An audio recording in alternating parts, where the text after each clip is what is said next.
First of all, thank you for joining us for this interview. We really appreciate the time you guys are putting in to spend with us. So just start with telling us about yourself. We'll start with Sofia and then go to Addisen, but take us through your journey, where you're from, what travel ball team you guys play for, and why essentially you committed to UCLA. Yeah, so hi, my name is Sofia Mujica. I'm a 2024 catcher, and I've just signed to play at UCLA for the next 4 years. And I started playing off at Power Surge, and I was there for about 9 years. So that was a great time to stay in San Diego with that club. And then I had recently moved to the Bullets to play with Addie and to catch with Addie last summer, and now going into last fall and this summer. So I'm super excited about that. But UCLA was my first visit. And I stepped on campus and I felt the feeling that everyone talked about. And I was like, oh, yes, this is my home. This is where I want to be. It was just everything and more. It's close to home. It's close to my family. Amazing coaches, amazing people, and a really good 24 class. I love That's that. awesome. I feel like when you talk to younger players, and you tell them like when you know, they get really frustrated. It's like, well, how do I know when I know, whatever. But then, like you said, I it just got happened. frustrated. I was like, Dad, how am I gonna know? Like, they gave me no description of what this feeling feels like. But Yeah. I definitely felt it. Exactly. Yeah, I love it. I'm Addison. I'm from Bend, Oregon. I've been playing for the Bullets for the last 7 years. So we kind of have to travel back and forth for practice. I live about 3 hours away from where we usually practice. So it's a bit of a drive to go to practice. UCLA has kind of always been my dream school. And once, like Sophia said, like once I took my visit there, it felt like home. Everything felt so perfect, and the coaches are amazing, and the campus is absolutely beautiful. I love the team, and the 24 class is just amazing, and I couldn't be more excited. I think it's so cool that you guys are going together and you guys already have a relationship and know each other, and especially pitcher catcher duo. That's like so cool. So going like off of that, like how do you think playing with each other like prior to attending UCLA is going to help with, a stronger battery, like more solid battery when you're actually at UCLA? I think it's for sure going to help a lot. And that was a big decision for me, at least, going to the Bullets. And we had talked to our college coaches about it and just talked to each other about it. We're like, this is the best decision for everybody, for the future, for us, just building that connection. And we had caught in pitched with each other before in the All-American games. And that was okay, this is sick, this is cool, we gotta do this more often. So I definitely think that change was just to benefit everyone all the way around, just putting everybody in a better position. And as a pitcher, there's nothing better than having a catcher that knows you really, really well, and kind of knows when to come call timeout and just talk to you, or calling our own game, knows what to call and knows your sequence, or is kind of just always on the same page as you and is able to kind of tell you hey, that wasn't a great pitch, you need to hit your spot, and kind of just know you super well. And I think that's really important, and I think it's been really good to develop that relationship before we even get into college. Pitcher catcher duo is super important. Like a battery is super important for a team. So the fact that you guys, again, like you said, already built that relationship and you're able to kind of have that camaraderie to where you know each other well enough to know when someone's off or not is going to be huge for you guys moving forward and for your program, obviously at UCLA. That's really cool. So growing up, who influenced you to, continue to get better, to even have that interest in playing college softball? Who did you kind of look up to as you were playing the sport that kind of made you be motivated to be better and to play college softball? And who did you just look up to in that regard? Do you want me to go first, Addie? Yeah. I'll say it changed over the years, definitely. I think just as a young girl, you're it depends on your position. And then it goes to okay, what am I really looking for? I'm looking for a leader on the field that I want to be. And I'm looking for an All-American, a freshman All-American, a national champion. It definitely changed. Catching wise, I loved all my idols were from UCLA. So catching wise, it was Paige Halstead. I loved her. And I'm so fortunate to now be able to work with her and the all-star catching. That's and cool. just awesome. It's a dream. And then I think leader wise, I loved Rachel Garcia just because it was just that was a different generation with her there, and it was just like so much fun to watch her. And like I'm number 00, so it was like almost like a, oh my gosh, like she's 00 too, like type thing. But definitely all my idols have changed over time, but they all come basically at UCLA. That's Like, awesome. That's being able to play with Paige and Rachel. Rachel is such a competitor. I love her energy, love being around her. So the fact that like you say she's someone that you looked up to, like even as her teammate, like I look up to her as her teammate, which is really cool. But she's a great competitor, like I don't know, she's just a great person. Growing up, we always drove over to watch U of O softball play, Oregon softball. And so my favorite player watching them play was Sheridan Hawkins. She pitched there. Oh my gosh, I was really little watching her play, but she was the reason I wanted to be a pitcher, and she's the reason I wear number 11 now. And I don't know, I just loved her energy on the field, and I just thought she was the coolest person ever, and I've just kind of always wanted to be like her. And I got to meet her a couple times, and she was just so nice. And I think now she's a teacher and like works with kids, which is so cool for her. And she's just a great person, and that's something I really admire about her. And another one of my favorites was Nikki Udria from Oregon. She was good. Oh my gosh, I loved her. She was just she's just such a good shortstop. Like, she was just so good, and I just loved watching her play. I got to compete against her my freshman year or sophomore year. She's a great athlete. Okay, so now talk to us about your recruiting process. So how was your recruiting journey?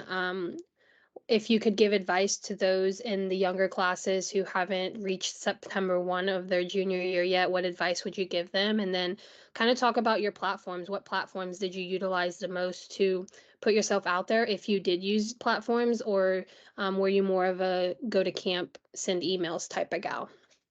I think as platforms go, I think Instagram, like even now my Instagram's just softball.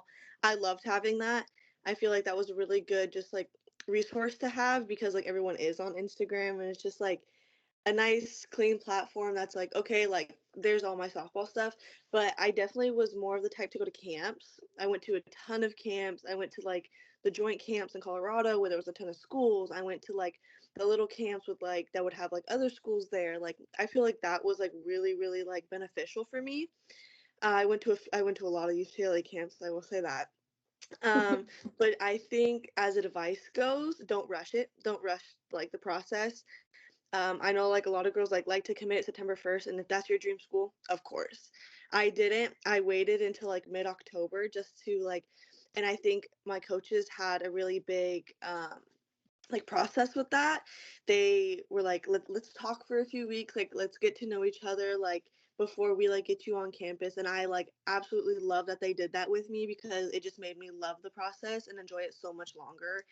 And yeah, I would definitely say don't rush it and like trust it. And I know that's so cheesy because everyone says like trust the process, but like trust it. Like you will be happy at the end of it. You will find the perfect fit for you, and it's just like a really like great like accomplishment, even if you do go to like college for softball because there's not many girls that make it. I agree with that completely. September, I remember committing November of I mean, it was a little bit different, but I committed in November a few months after getting offered just because I wanted to build that relationship with my coach. So the fact that you had that with Coach I is huge, like being able to build that relationship before committing. But yeah, that's cool. It's really cool. Yeah.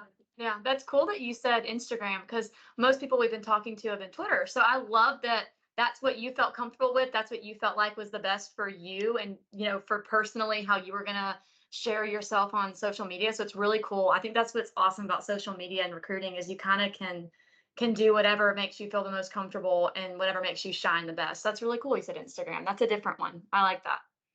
I think it's just because I don't know how to use Twitter. Maybe. Okay, but whatever you did worked. So Instagram I can might be need to just jump on Twitter then. Yeah, that's cool though. I just like that it's unique. For me, I used Twitter and Instagram to just like post clips every once in a while. It wasn't like anything too consistent. Like, I'm not gonna lie, my mom's still in charge of my Twitter because I just don't check it. And she like posts softball stuff on there.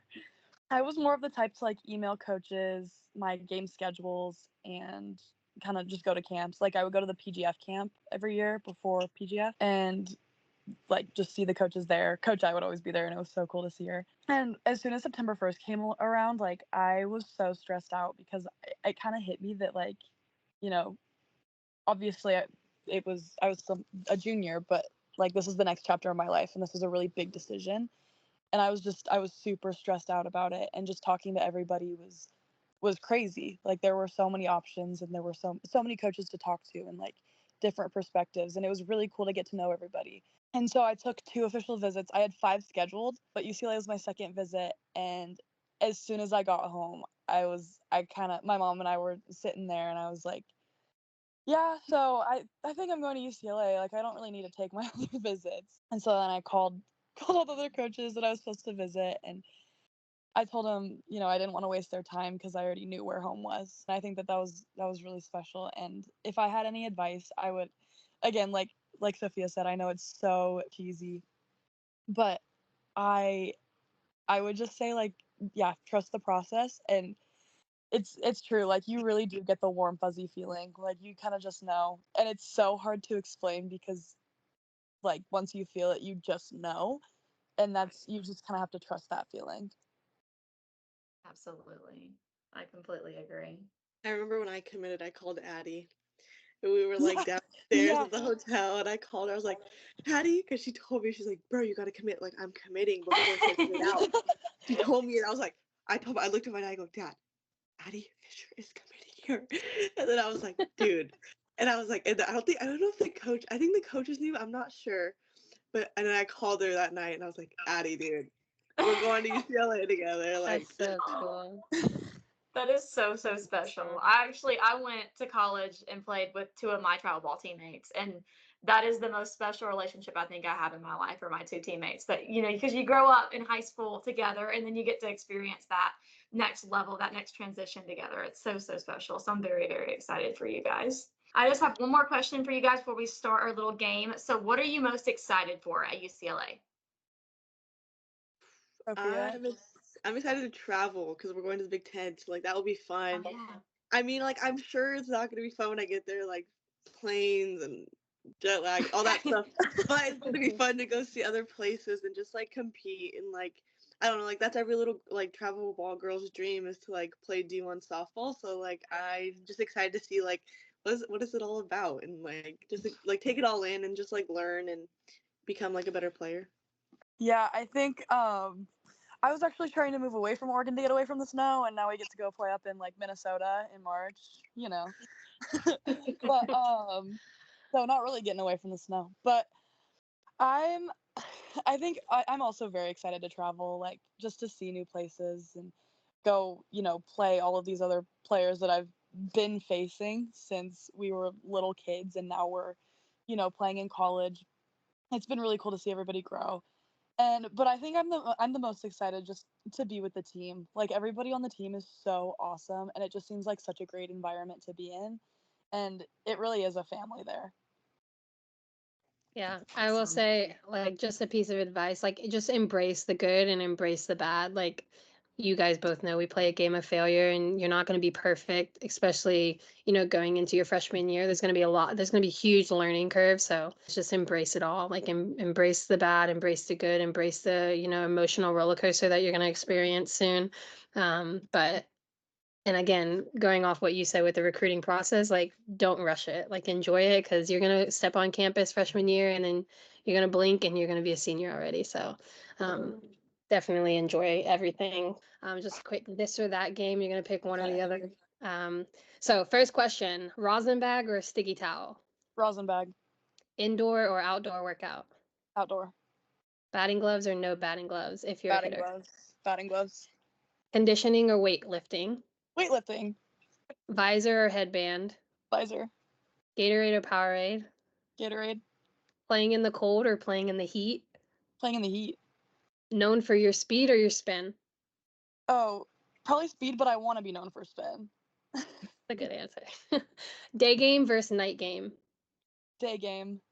And then what's your favorite uniform combination that you're excited to wear? Oh my gosh, all blue. Those are really nice. Those are really nice. Awesome. So, Sophia, we're going to do a little hot seat game. So, what is your favorite go-to pump-up song or pregame ritual to really get you in the zone for a big game? Any like Mexican music, like upbeat, like hype Mexican music, like El Alfa, Daddy Yankee, Pitbull will get me going. That's awesome. If you could change one rule or add one rule in softball, what would it be? Oh,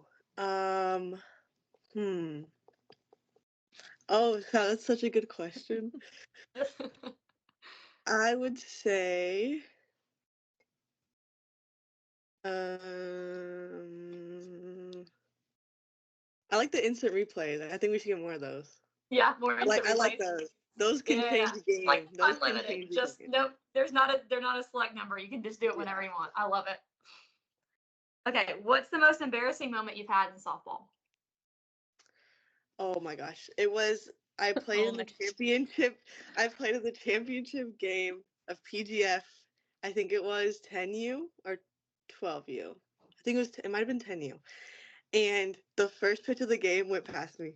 And it was right there. It hit my glove and it rolled to the backstop. And I was like sat there and I just put my head down. I looked up and my mom's like, she's looking at me, she's like shaking her head. I was like, oh, that's so embarrassing.